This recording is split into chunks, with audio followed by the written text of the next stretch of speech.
With pretty much every one of the Blue Jay players showing up early to spring training, one key piece is missing, and that's Alejandro Kirk. So, what does that mean for the catching rotation, and what does that mean for the Blue Jays, who are boasting a lot of new pitchers this season, as well as Addison Barger? He's gotten a lot of respect. He's in the top 100 prospects of Fangraphs, so we'll break that down and much more in this episode of Jays Digest.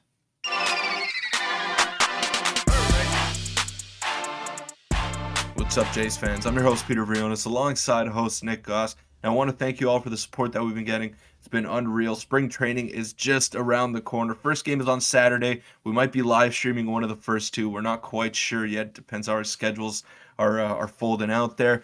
But we're super excited for some baseball and a lot of news coming out as the games are approaching here. Yeah, sports are great. Make sure to hit the subscribe button. We're very close to 6,500 subscribers, so maybe hit that before opening day. Might be possible, but make sure to hit the subscribe button if you like the daily content. But let's get into the first topic now, which is Kirk missing at camp. And this kind of came into fruition over the past couple days as everyone started to report.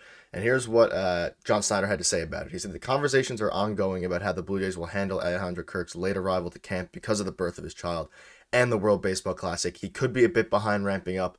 And he says, we're getting to the point where we'll be a little bit meticulous. And then they also went on to say that manager John Snyder, on the ongoing absence of catcher Alejandro Kirk while he's in Mexico waiting the birth of his child, says it's getting to the point where it will be a little bit tricky. So obviously, Peter, I'll let you have thoughts on this now, what your thoughts are on the fact that, he's late to camp. He's also was supposed to participate in the World Baseball Classic. So what are your thoughts on that? Well, obviously, family comes first. We're not gonna knock him for that. And side note, I think his kid's gonna be a real cute kid. If it looks just like him. So shout out to Alejandro Kirk. But I think family comes first, and you got to put that before baseball, no matter how much you're getting paid to play the game. But I think maybe it would be best if he would skip out on the World Baseball Classic. Obviously, you want to see the best players there, and you want to see them compete for this tournament that we haven't seen in the past 6+ years, right? But at the same time, he's got to realize that this is a big season coming up, and he's going to be a major component in taking them far. If he doesn't perform up to the standard that he's set for himself, then maybe it's going to be a little tough for the Blue Jays to do what they want to do. So obviously, family comes first. Take care of that. They'll cover you while you're away, but um, once you are back and once you're ready to be in the fold, maybe it's best if you focus just on the Blue Jays, because you also increase your chance of injury if you're participating in the WBC and you haven't really practiced much with your spring training. So it gets a little tricky in that sense. So it'll be interesting to see what his priority is in maybe a couple weeks' time. Hopefully everything goes okay with his kid and everything is sorted out on that front.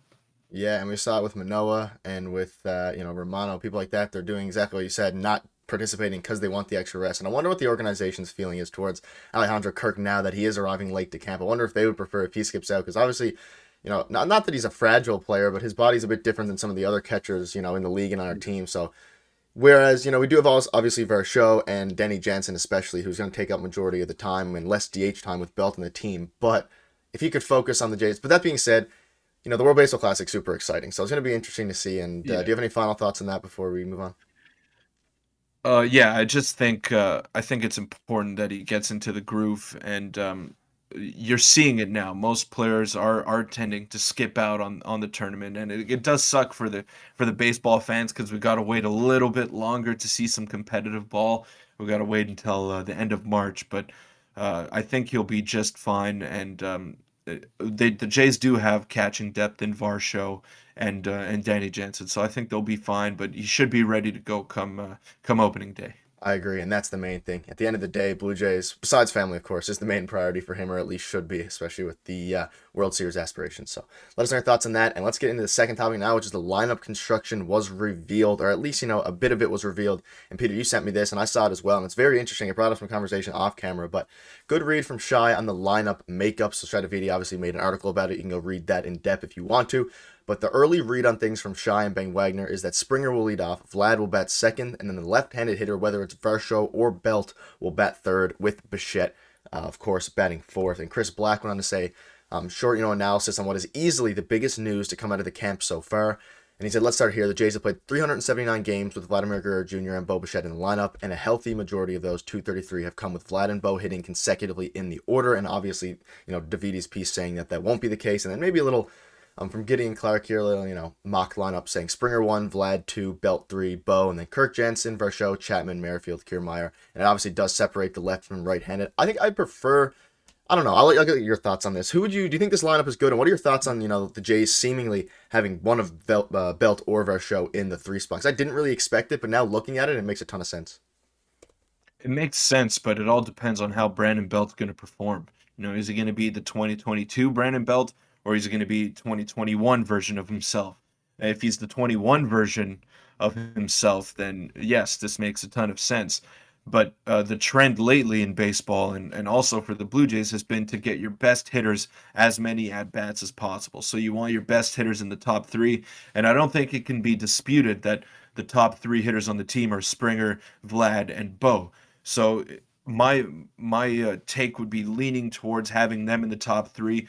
Although if Brandon Belt breaks out again and has a powerful year at the plate, if Dalton Varsho can take a stranglehold of that number 3 spot, then that trade becomes a bargain because you were trading for a defender who has some upside potential in the batter's box, and then if he becomes your 3 hitter, then you're laughing all the way to the bank if you're the Toronto Blue Jays. So if either Varsho or Belt can take control of that number 3 spot, then it would make a ton of sense. But until they prove that they're ready to be those guys, then I don't think you can go away from those top 3. And just one more thing here, um, I don't know. It's just tough. It's tough for me. It's tough for me to say because Varsho doesn't take that many pitches either. So a back to back of having Yeah.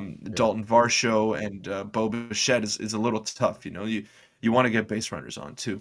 Yeah, I think it'll depend a lot on how our new acquisitions do. And it goes to show that Brandon Belt signing was, obviously, we kind of know this now, but a lot bigger than we may have realized even when we first did the Mhm. live stream about it, because clearly he's going to be playing tons of games, 100 plus games, it seems.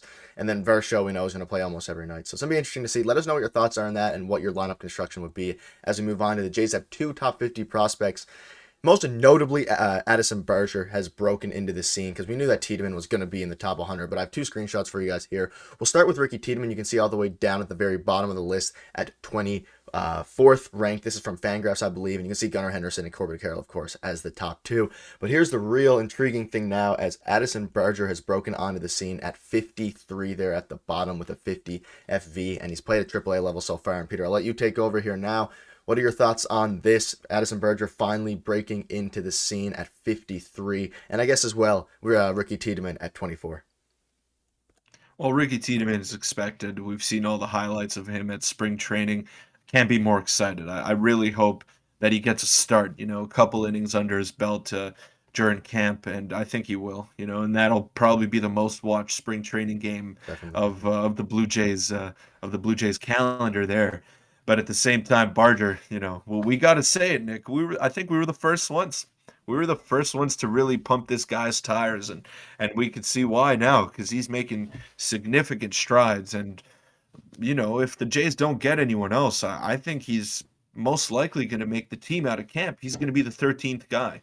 So I'm excited to see what he can do. And if he gets any sort of playing time, then he might even be a dark horse to take over a full-time job in 2024. Yeah, I agree. And like you said, we did kind of break it down earlier. I think it was a couple months ago saying that he could be the next big thing. And now he's kind of getting the recognition that he deserves. And obviously, we had a couple videos or topics of him in our past couple videos of him being obviously very, he looks very game ready. His body's in great shape and he's very exciting. And Yeah. he's probably one of the most exciting people I'm excited to see in this spring training. And I don't know, it's going to be very interesting to see. But let's move on now. Kind of to the last topic, which kind of, bounces off this one, which is a Tiedemann / Manoah sighting at camp. This broke yesterday and it was music to all Jays fans' ears. As you can go look at the video, it's on Ben Wagner's Twitter.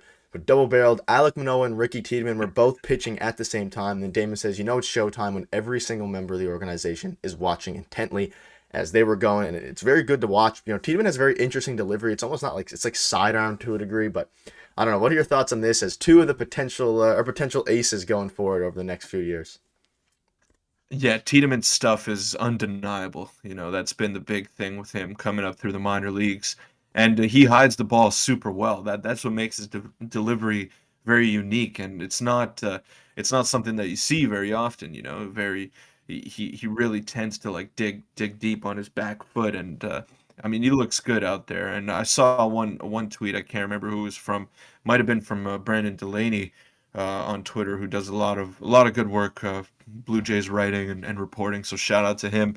But he basically said that Tiedemann's got it, and he said the same thing when Manoah was coming up, and you just see some prospects are different. You look at them and you're like, wow, okay, this guy's going to be a stud once he reaches the major league level. Now I don't know if Tiedemann's going to make it this year, just because he doesn't have the same amount of mileage on his arm that Manoah did when he was coming up.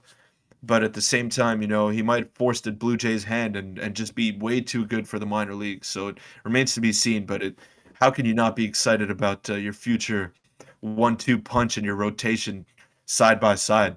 It's And great. yeah, and he's a lefty, which is kind of obviously we all know that now, but it's going to Yeah. be interesting to see. And yeah, like you said, it's going to be interesting to see how he does in spring training, which will obviously help dictate maybe a little bit how close he is to the majors. But AAA is going to be the real test for him. If he just dominates it like Manoah did in a short time there, then I could see him getting called up in, maybe September might be the most realistic thing to get some run in, but it all Mhm. depends on injuries and how the Jays do. But it'll be interesting to see, and we'll be covering it all. That'll wrap up this video. We'll have tons of, videos coming up and streams as well in post games, but we'll see you guys in tomorrow's video. Thanks.